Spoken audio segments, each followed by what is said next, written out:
नमस्कार मेरे प्यारे दोस्तों, मैं संजय कुमार एसके जीके इस चैनल में आपको हार्दिक स्वागत करता हूं। आशा करता हूं कि आप सभी लोग बहुत अच्छे होंगे और आप लोग की पढ़ाई बहुत अच्छे से चल रहे होंगे।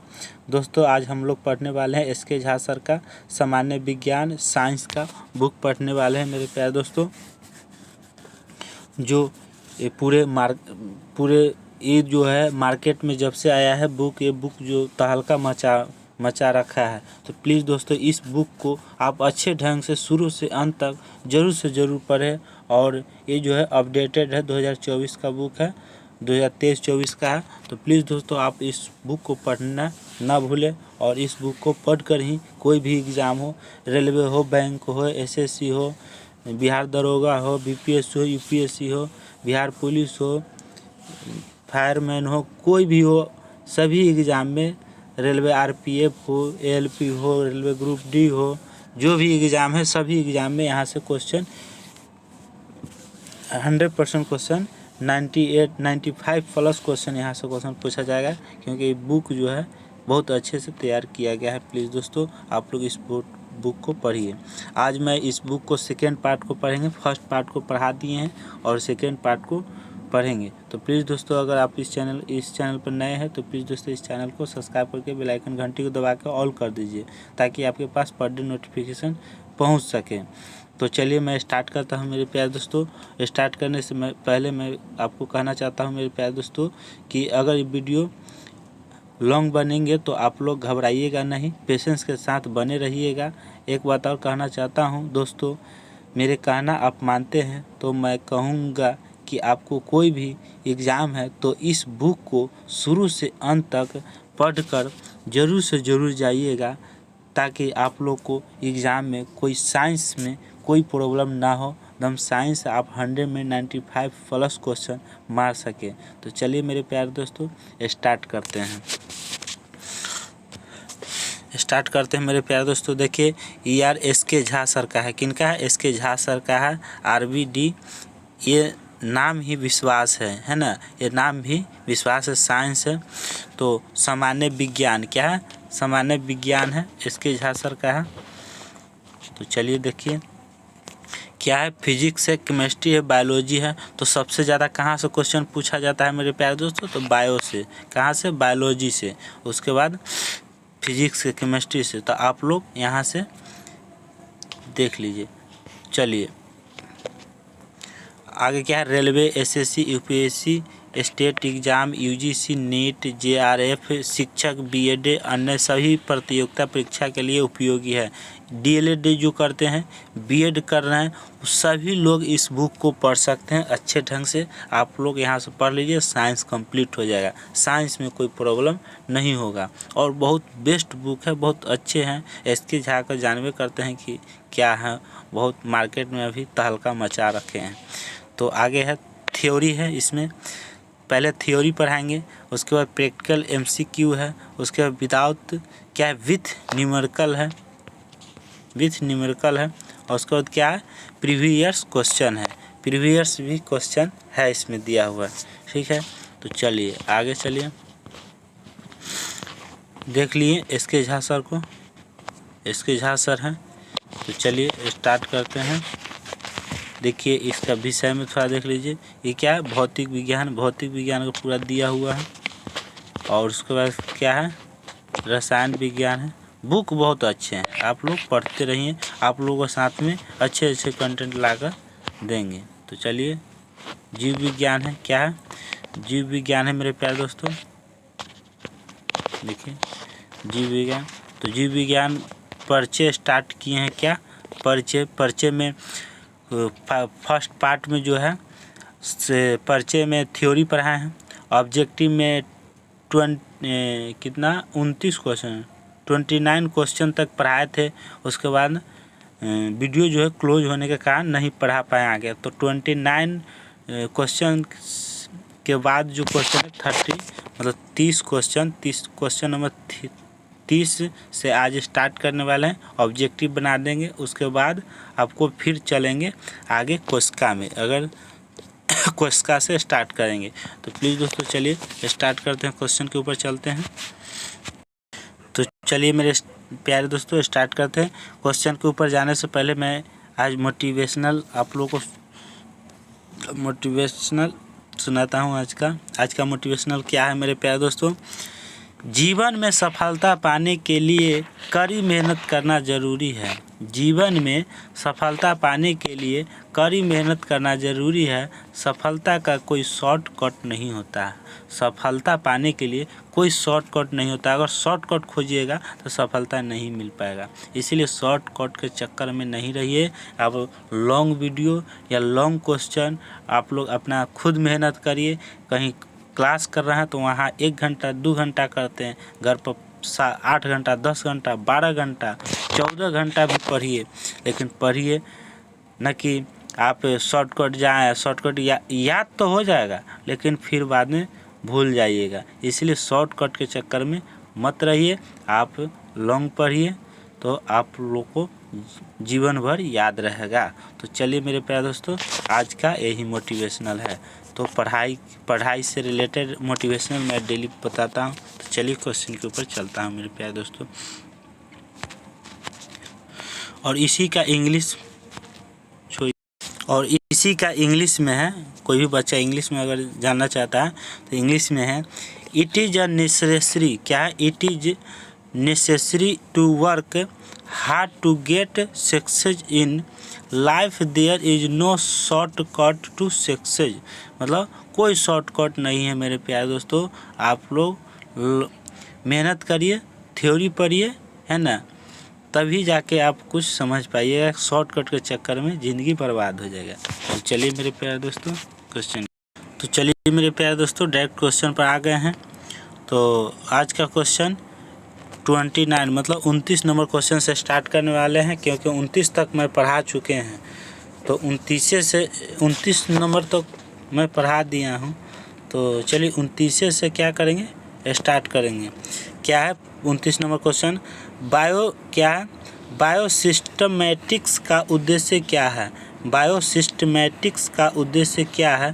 पहला है व्यापक आकृति विज्ञान के तत्वों के आधार पर जीवों का वर्गीकरण। बी है साइटोलॉजिकल विशेषताओं के आधार पर जीवों की पहचान और व्यवस्था। सी है जीव की विभिन्न वर्गीकी को सीमित करना और उनके संबंध स्थापित करना। डी में क्या है? अध्ययन के सभी क्षेत्रों से विभिन्न मानकों की समग्रता पर उनके विकासवादी इतिहास और उनके फाइलोजेनी की स्थापना के आधार पर जीवों का वर्गीकरण। आंसर क्या हो जाएगा? डी हो जाएगा। क्या हो जाएगा मेरे प्यारे दोस्तों? डी आंसर हो जाएगा।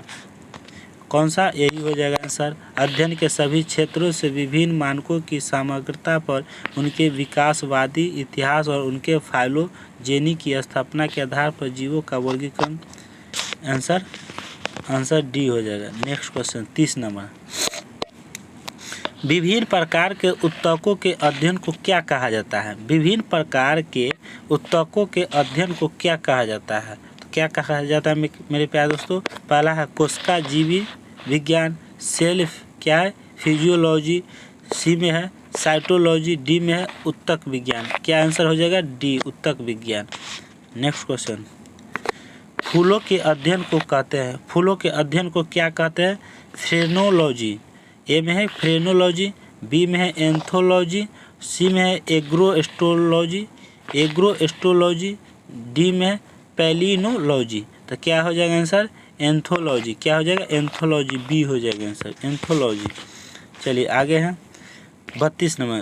कीटों के वैज्ञानिक अध्ययन को क्या कहते हैं? कीटों के वैज्ञानिक अध्ययन को क्या कहा जाता है? तो क्या कहा जाता है? एक्थियोलॉजी, एंटोमोलॉजी। सी पैरासिटोलॉजी और डी मैलेकोलॉजी। क्या है? मैलेकोलॉजी। तो कौन सा आंसर हो जाएगा? बी हो जाएगा, एंटोमोलॉजी। क्या हो जाएगा? एंटोमोलॉजी। बी आंसर हो जाएगा। कीटों के वैज्ञानिक अध्ययन को क्या कहते हैं? एंटोमोलॉजी। चलिए मेरे प्यारे दोस्तों अगला है 33 नंबर। 33 नंबर में है जानवरों के उनके पर्यावरण के साथ संबंधों के अध्ययन को क्या कहा जाता है? जानवरों के उनके पर्यावरण के साथ संबंधों के अध्ययन को क्या कहा जाता है मेरे प्यारे दोस्तों? तो पहला ऑप्शन है इथोलॉजी, बी है एंटोमोलॉजी, सी है क्लाइमेटोलॉजी और डी में है इकोलॉजी। कौन सा हो जाएगा आंसर? डी हो जाएगा, इकोलॉजी।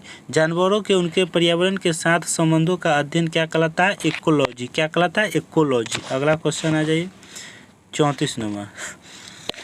सूची 1 को सूची 2 से सम्मिलित कीजिए और सूची के नीचे दिए गए कूट का प्रयोग करते हुए सही उत्तर का चयन कीजिए।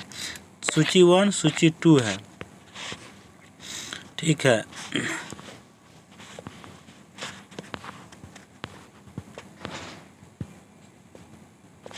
तो चलिए मेरे प्यारे दोस्तों, सूची 1 में क्या है? पक्षी। क्या है? पक्षी। तो पक्षी कहाँ कौन पक्षी का क्या कहलाता है? आर्थियोलॉजी कहलाता है। क्या कहलाता है? आर्थियोलॉजी कहलाता है। आर्थियोलॉजी कहलाता है। चलिए वंशागति क्या है? वंशागति। वंशागति क्या हो जाएगा? जेनेटिक्स कहलाता है। वंशागति जेनेटिक्स कहलाता है। अगला है पर्यावरण। पर्यावरण क्या कहलाता है मेरे प्यारे दोस्तों? पर्यावरण हो जाएगा इकोलॉजी। पर्यावरण क्या कहलाता है? इकोलॉजी कहलाता है। तो चलिए अगला है जीवाश्म। जीवाश्म क्या कहलाएगा मेरे प्यारे दोस्तों? तो पेलियो बायोलॉजी कहलाता है। पेलियो बायोलॉजी कहलाता है। तो मिला दिए हैं। चलिए मेरे प्यारे दोस्तों आंसर क्या हो जाएगा? बी। क्या हो जाएगा? बी। 3 4 2 1। 3 4 2 1। आप लोग बढ़िया से देख लीजिए। चलिए अगले क्वेश्चन 35 नंबर। 35 नंबर पर आ जाइए। निम्नांकित क्या है? निम्नांकित विषयों में से कौन सा विषय जनसंख्या एवं मानव जाति के महत्वपूर्ण आंकड़ों के अध्ययन से संबंधित है? निम्नांकित विषय में से कौन सा विषय जनसंख्या एवं मानव जाति के महत्वपूर्ण आंकड़ों के अध्ययन से संबंधित है? कौन सा है? पहला है पारिस्थितिक विज्ञान, दूसरा बी है आनुवंशिकी, सी है जनांकिकी, डी है वायरस विज्ञान। तो आंसर हो जाएगा क्या? सी हो जाएगा, जनांकिकी हो जाएगा। अगला क्वेश्चन है 36 नंबर। विज्ञान संस्कृति के वैज्ञानिक विवरण के तुलनात्मक अध्ययन को क्या कहते हैं? 36 नंबर में क्या है मेरे प्यारे दोस्तों कि विभिन्न संस्कृतियों के वैज्ञानिक विवरण के तुलनात्मक अध्ययन को क्या कहा जाता है? तो क्या कहा जाता है? एथनोलॉजी, एथनोग्राफी, सी एथोलॉजी, डी एथिक्स।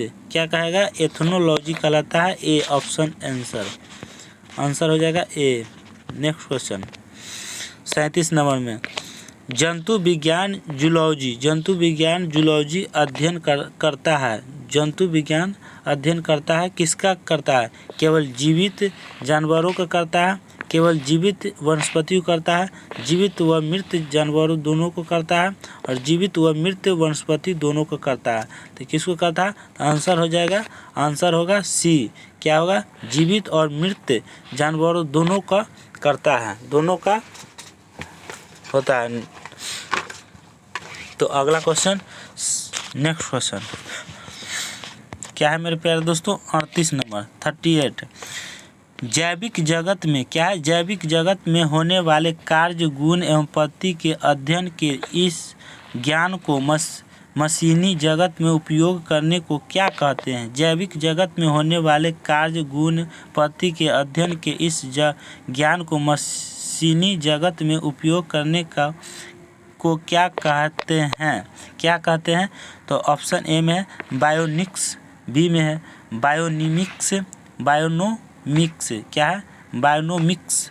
सी में है बायोनोमी, डी में है बायोमेट्री। क्या है? बायोमेट्री। तो आपको आंसर हो जाएगा क्या? ए हो जाएगा, बायोनिक्स आंसर हो गया। अगला क्वेश्चन है मेरे प्यारे दोस्तों 39 नंबर 39। पैलियो क्या है?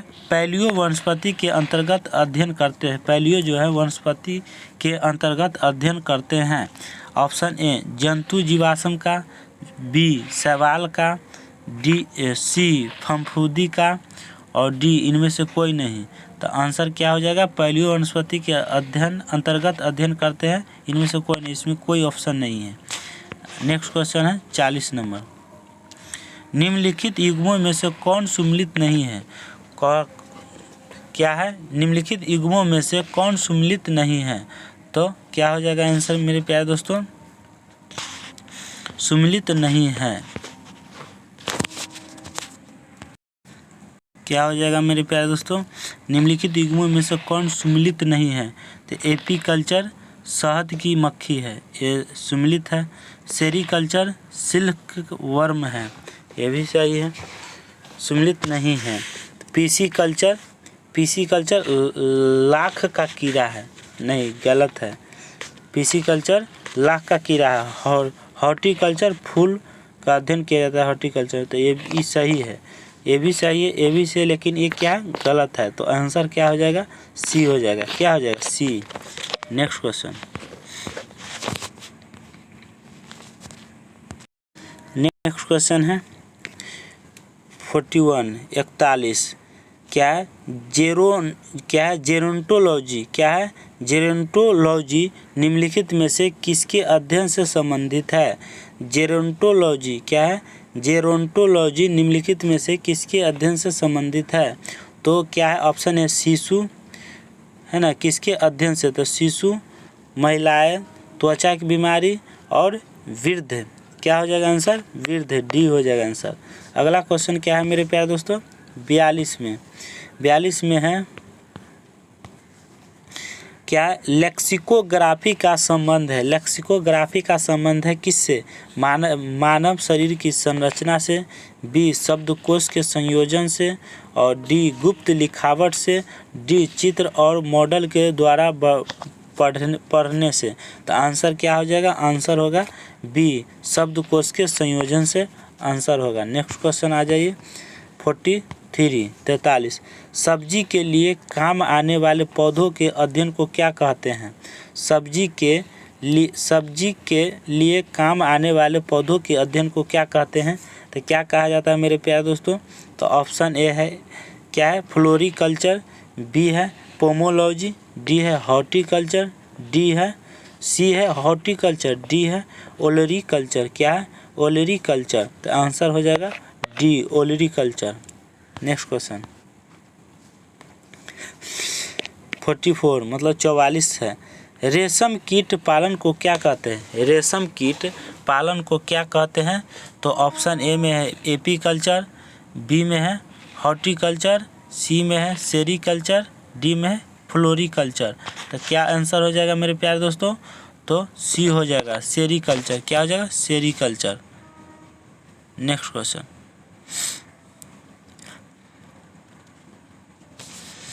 चलिए अगला क्वेश्चन है 45 नंबर में। मधुमक्खी का उपयोग किया जाता है, मधुमक्खी का उपयोग किया जाता है तो क्या कहलाता है? सेरीकल्चर में, टिश्यू कल्चर में, एपीकल्चर में, पीसी कल्चर में। किस में मधुमक्खी का उपयोग? एपीकल्चर में किया जाता है। Next question 46 number. निम्नलिखित में से कौन सा एक सही सम्मिलित नहीं है, एक गलत है? तो क्या है? फूलों की खेती फ्लोरिकल्चर सही है। फसलों की खेती एग्रोनोमी कहलाता है, सी में। सब्जियों की खेती हॉर्टिकल्चर गलत है। फलों की खेती पोमोलॉजी कहलाता है। तो एक सही सम्मिलित नहीं है, एक सही सम्मिलित क्या नहीं है? सी। क्या होगा? सी हो जाएगा। नेक्स्ट 47 विटीकल्चर के द्वारा निम्नलिखित में से कौन एक उत्पादित होता है? विटीकल्चर के द्वारा निम्नलिखित में से कौन एक उत्पादित होता है? कौन होता है मेरे प्यारे दोस्तों? तो ऑप्शन है सिल्क, बी केंचुए, सी शहद और डी अंगूर। तो विटीकल्चर के द्वारा निम्नलिखित में से कौन एक उत्पादित होता है? तो विटीकल्चर के द्वारा कौन आता है? अंतर्गत कौन आता है? अंगूर आता है। क्या? अंगूर। Next question 48 number. कीट संवर्धन क्या है? क्या है? कीट संवर्धन क्या है? तो ऑप्शन ए कीटों की वृद्धि करने का विज्ञान, बी जंतुओं के अध्ययन करने का विज्ञान, सी मछलियों के अध्ययन करने का विज्ञान, डी कीटों को मारने का विज्ञान। तो आंसर हो जाएगा ए कीटों की वृद्धि करने का विज्ञान। नेक्स्ट क्वेश्चन 49 नंबर में है 49 वर्मी कल्चर में प्रयुक्त वर्म होता है? वर्मी कल्चर में प्रयुक्त वर्म होता है? तो ऑप्शन है टेप वर्म, बी है सिल्क वर्म, सी है थ्रेड वर्म और डी है अर्थ वर्म। आंसर हो जाएगा क्या? D earthworm. Next question next question पर आ जाइए। नेक्स्ट क्वेश्चन है 50 नंबर। निम्नलिखित में से कौन सी जोड़ी सम्मिलित है? कौन सी जोड़ी जो है सम्मिलित है? शब्द और अर्थ, शब्द और अर्थ क्या सम्मिलित है? क्या सम्मिलित है? तो चलिए बताते हैं कौन है। ऑप्शन ए में है लेक्सिकोग्राफी। क्या है? लेक्सिकोग्राफी तो शब्द का संकलन है। क्या है? शब्द का संकलन है। बी है फिलोलॉजी। क्या है? फिलोलॉजी फिलोलॉजी डाक टिकटों का संग्रह है। नेक्स्ट है इंटोमोलॉजी। क्या है? इंटोमोलॉजी मानव शरीर का अध्ययन है। क्या है? आइकोनोग्राफी। क्या है? आइकोनोग्राफी कीट पतंगों का अध्ययन। तो आंसर हो जाएगा क्या? ए। क्या हो जाएगा? लेक्सिकोग्राफी। क्या हो जाएगा? लेक्सिकोग्राफी जो है शब्दकोश का संकलन है। तो आंसर क्या हो जाएगा? ए हो जाएगा। नेक्स्ट क्वेश्चन क्या? 51 नंबर। जेनेटिक्स। क्या है? जेनेटिक्स निम्न में से किसका अध्ययन करता है? तो मेडल का नियम है, जैव विकास है, ऑप्शन सी डीएनए संरचना है और डी में है आनुवंशिक। क्या है? आनुवांशिकता और विवरण है। क्या है? जेनेटिक्स में। तो आंसर क्या हो जाएगा? डी हो जाएगा। क्या हो जाएगा? आनुवांशिकता और विवरण है। नेक्स्ट क्वेश्चन अगला क्वेश्चन क्या है मेरे प्यारे दोस्तों? क्या 52 है।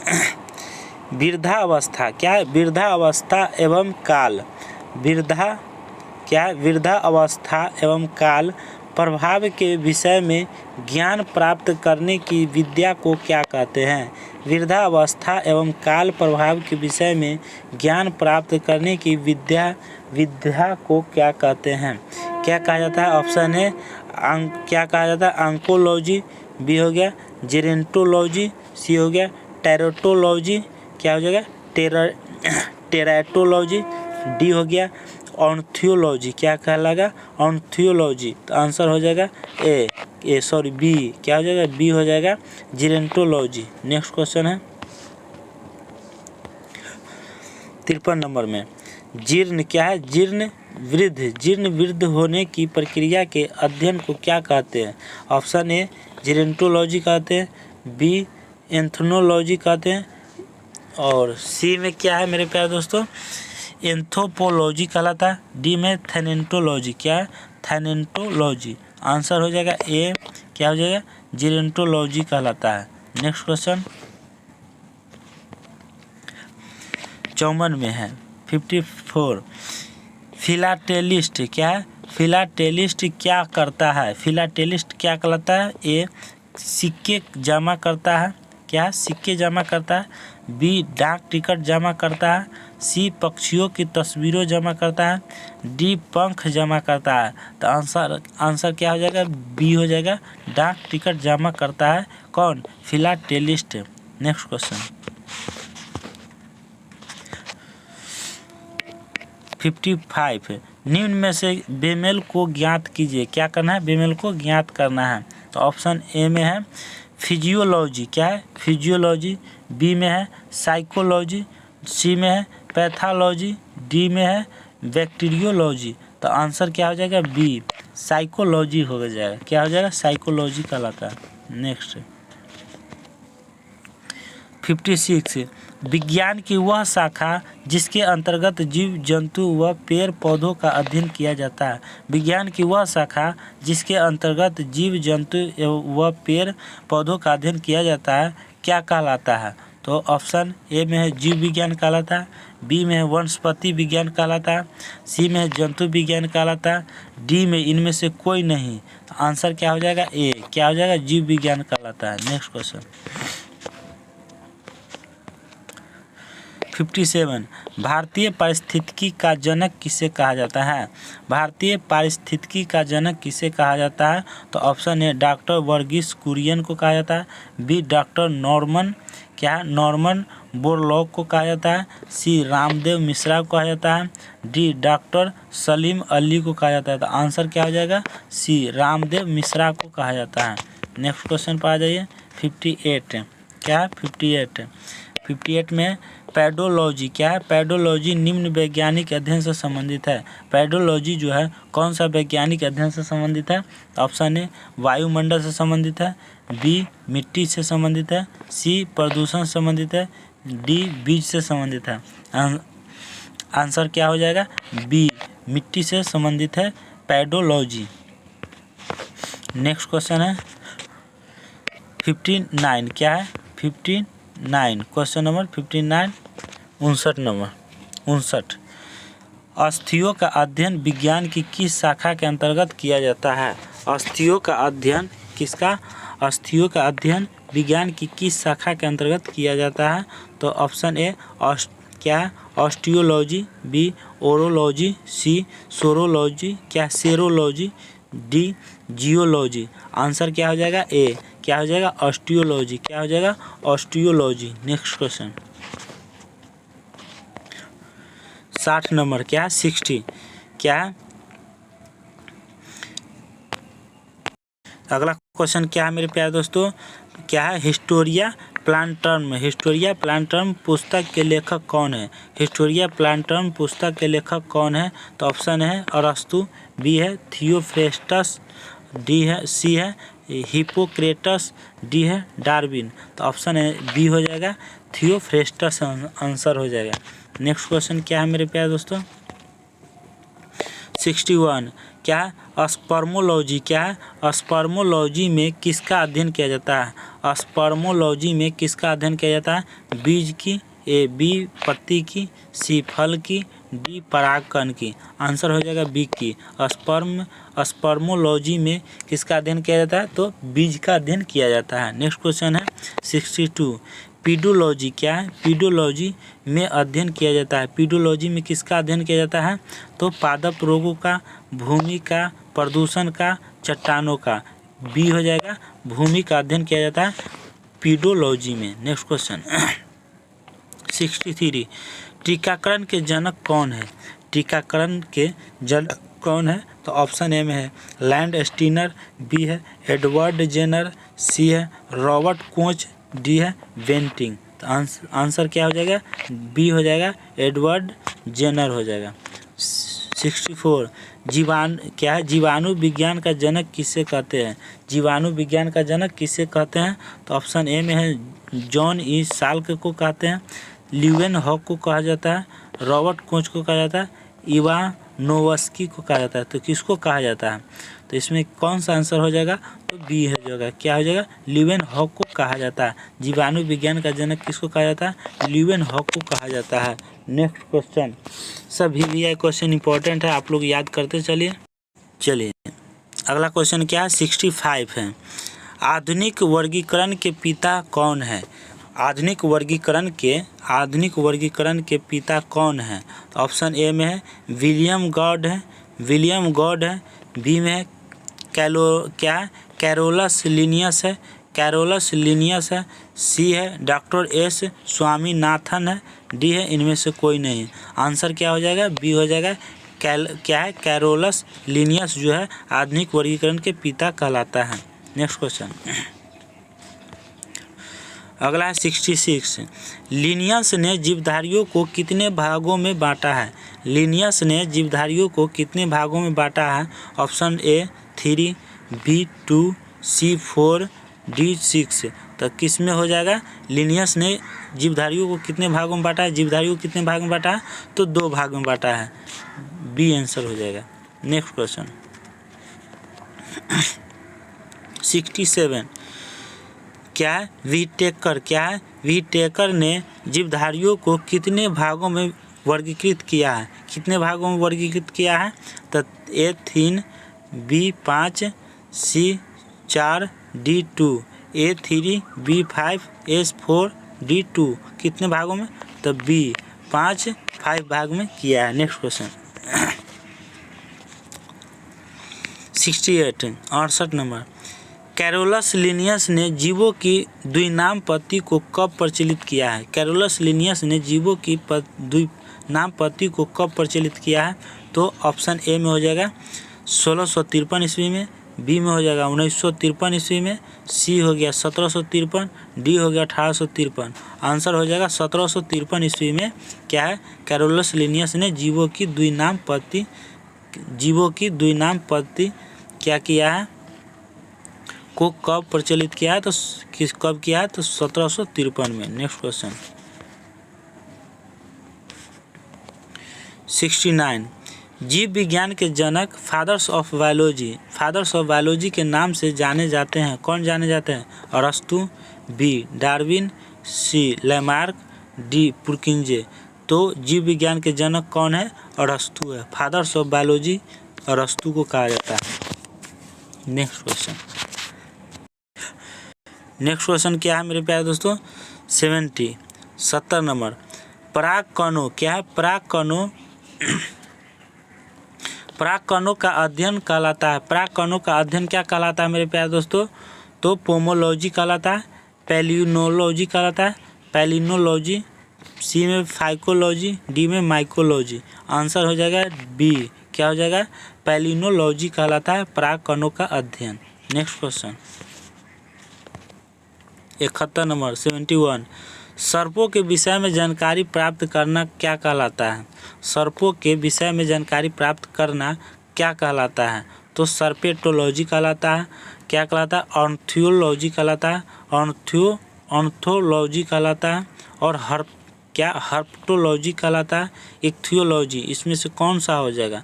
तो आपको आंसर हो जाएगा ए, सर्पटोलॉजी कहलाता है। सर्पों के विषय में जानकारी प्राप्त करना क्या कहलाता है? सर्पटोलॉजी कहलाता है। नेक्स्ट क्वेश्चन 72, श्वेत क्रांति का जनक किसे कहा जाता है? श्वेत क्रांति का जनक लिनियस को कहा जाता है। ए, बी में विलियम गॉड को कहा जाता है, सी डॉक्टर वर्गीज कुरियन को कहा जाता है, डी रामदेव मिश्रा को कहा जाता है। आंसर हो जाएगा सी, डॉक्टर वर्गीज कुरियन को क्या कहा जाता है? श्वेत क्रांति का जनक कहा जाता है। नेक्स्ट क्वेश्चन 73 भारतीय जीवाश्म विज्ञान का जनक किसे कहा जाता है? भारतीय जीवाश्म विज्ञान का जनक किसे कहा जाता है? ऑप्शन ए अरस्तु, बी है बीरबल साहनी, सी है रामदेव मिश्रा, डी है इनमें से कोई नहीं। भारतीय जीवाश्म विज्ञान का जनक कहा जाता है बीरबल साहनी को। किसको? बीरबल साहनी को कहा जाता है। नेक्स्ट क्वेश्चन मेरे प्यारे दोस्तों, आज का ऑब्जेक्टिव जो यहाँ परिचय था बायोलॉजी का, उसका ऑब्जेक्टिव आज यहाँ तक समाप्त हो चुका है। आज यहाँ से अब अगले चैप्टर पर चलते हैं मेरे प्यारे दोस्तों। अगला चैप्टर क्या है तो चलिए देखते हैं। अगला चैप्टर का क्या है मेरे प्यारे दोस्तों? क्या है? कोशिका है। क्या है अगला चैप्टर? कोशिका।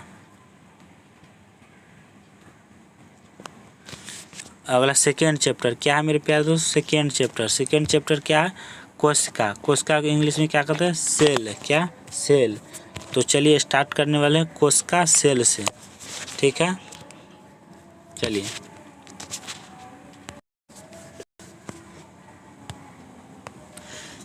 क्या है? कोशिका सेल। क्या? कोशिका सेल से स्टार्ट कर रहे हैं। पहला क्या है डिफिनेशन? जीवों की सबसे छोटी रचनात्मक एवं क्रियात्मक है ना फंक्शनल फंक्शनल यूनिट इकाई को कोशिका कहते हैं। क्या कहते हैं? जीवों की सबसे छोटी रचनात्मक क्रियात्मक इकाई को कोशिका कहते हैं। क्या कहते हैं? कोशिका कहते हैं या सेल कहते हैं। कोशिका को क्या है? जीवन की मूलभूत इकाई भी कहते हैं। कोशिका को क्या कहते हैं? जीवन को क्या कहते हैं? कोशिका को जीवन की मूलभूत इकाई भी कहते हैं। अगला क्या है मेरे प्यारे दोस्तों? आगे है, नेक्स्ट है टॉपिक 1665 ईस्वी में रॉबर्ट हुक ने 1665 ईस्वी में, यहाँ से ध्यान दीजिएगा सही से, आप सुनते रहे, इधर उधर ध्यान मत दीजिए। 1665 ईस्वी में रॉबर्ट हुक ने कॉर्क को काटकर सूक्ष्मदर्शी माइक्रोस्कोप से देखा। किसको काटकर? कॉर्क को काटकर सूक्ष्मदर्शी माइक्रोस्कोप से देखा तो इसमें अनेक चेंबर दिखाई दिए। अनेक चेंबर दिखाई दिए। इस चेंबर्स को कोशिका कहा जाता है। इसी चेंबर को क्या कहा जाता है? कोशिका कहा जाता है। कॉर्क क्यूरिकस। कॉर्क जो है क्यूरिकस सब्बर ओक नामक वृक्ष से प्राप्त होता है। ओक नामक वृक्ष से प्राप्त होता है। नेक्स्ट क्वेश्चन, रॉबर्ट हुक ने निर्जीव कोशिका नॉन लिविंग सेल्स का अध्ययन किया है। क्या अध्ययन किया है? नेक्स्ट क्वेश्चन है, 1674 ईस्वी में लीवेनहॉक को फादर्स ऑफ बैक्टीरियोलॉजी कहा जाता है। क्या कहा जाता है? फादर्स ऑफ बैक्टीरियोलॉजी कहा जाता है। नेक्स्ट क्वेश्चन है, सबसे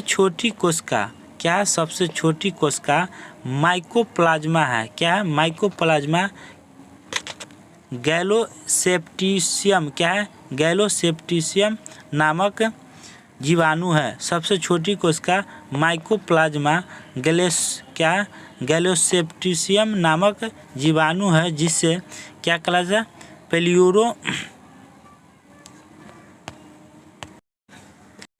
तो क्या है मेरे प्यारे दोस्त? सबसे छोटी कोशिका माइकोप्लाज्मा गैलोसेप्टिसियम नामक जीवाणु है, जिससे क्या है? प्लेयूरो निमोनिया लाइक ऑर्गेनिज्म PPLO भी कहा जाता है। उसकी माप 0 से 1 माइक्रोमीटर है। नेक्स्ट है, सबसे बड़ी कोशिका शुतुरमुर्ग का अंडा है। सबसे बड़ी कोशिका किसको कहा जाता है? शुतुरमुर्ग ऑस्ट्रिच। ऑस्ट्रिच का अंडा है, जो 170 mm गुना 135 mm है। जो कितना है? 170 mm गुना 135 mm है। नेक्स्ट क्वेश्चन,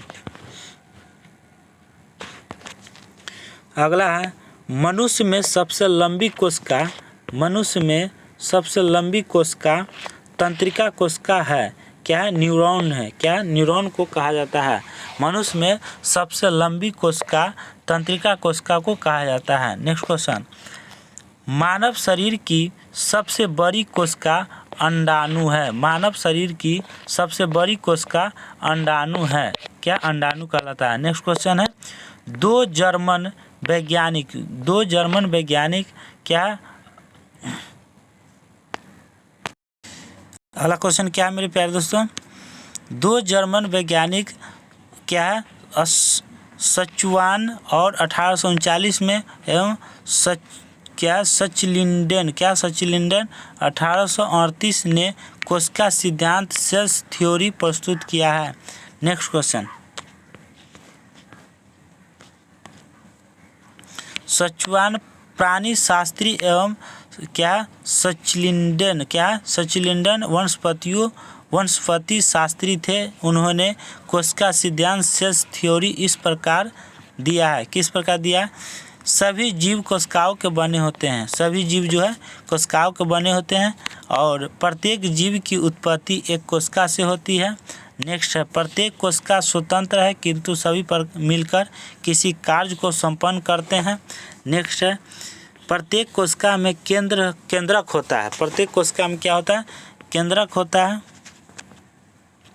जो कोशिका के सभी कार्यों को नियंत्रित करता है। सभी कोशिका में केंद्रक होता है, जो कोशिका के सभी कार्यों को नियंत्रित करता है। नेक्स्ट, अगला है, प्रोकैरियोटिक कोशिका और यूकैरियोटिक कोशिका। क्या है? Prokaryotic cells, eukaryotic cells. क्या है? यूकैरियोटिक सेल्स है ना। प्रोकैरियोटिक कोशिका सेल्स और यूकैरियोटिक सेल्स। तो दोनों में अंतर, दोनों का बताता हूँ, दोनों का क्या फ़र्क है। तो प्रोकैरियोटिक कोशिका में है, यह प्राचीन कोशिका है। यह क्या है? प्राचीन कोशिका है। इसके अंतर्गत बैक्टीरिया, माइकोप्लाज्मा क्या है? माइकोप्लाज्मा, नीलहरित शैवाल आदि आता है। यह प्राचीन कोशिका है। इसके अंतर्गत बैक्टीरिया, माइकोप्लाज्मा, नीलहरित शैवाल आदि आते हैं। तो यूकेरियोटिक कोशिका के क्या क्या आते हैं? इसमें क्या आते हैं? तो यह वास्तविक कोशिका है। इसके अंतर्गत सभी पौधे एवं जीव आते हैं। सभी पौधे एवं जीव आते हैं यूकेरियोटिक कोशिका के अंदर। नेक्स्ट सेकेंड है, इसमें क्या है? माइटोकॉन्ड्रिया। इसमें माइटोकॉन्ड्रिया, गोल्जी बॉडी, लाइसोसोम नहीं पाया जाता है। माइटोकॉन्ड्रिया, गोल्जी बॉडी, लाइसोसोम नहीं पाया जाता है। किसमें? प्रोकैरियोटिक सेल में। किसमें? प्रोकैरियोटिक सेल में। और यूकेरियोटिक सेल में, यूकेरियोटिक सेल में क्या क्या पाया जाता है? इसमें माइटोकॉन्ड्रिया, गोल्जी बॉडी, लाइसोसोम पाया जाता है। तो क्वेश्चन पूछा जाएगा कि माइटोकॉन्ड्रिया, गोल्जी बॉडी, लाइसोसोम कहाँ पाया जाता है? या पूछ देगा कि लाइसोसोम कहाँ पाया जाता है? तो यूकेरियोटिक सेल में। माइटोकॉन्ड्रिया कहाँ पाया जाता था? यूकेरियोटिक सेल में, है ना। गोल्जी बॉडी कहाँ पाया जाता है? यूकेरियोटिक सेल में। लेकिन अब पूछ देगा कि माइटोकॉन्ड्रिया कहाँ नहीं पाया जाता है? तो प्रोकैरियोटिक सेल में। Next question,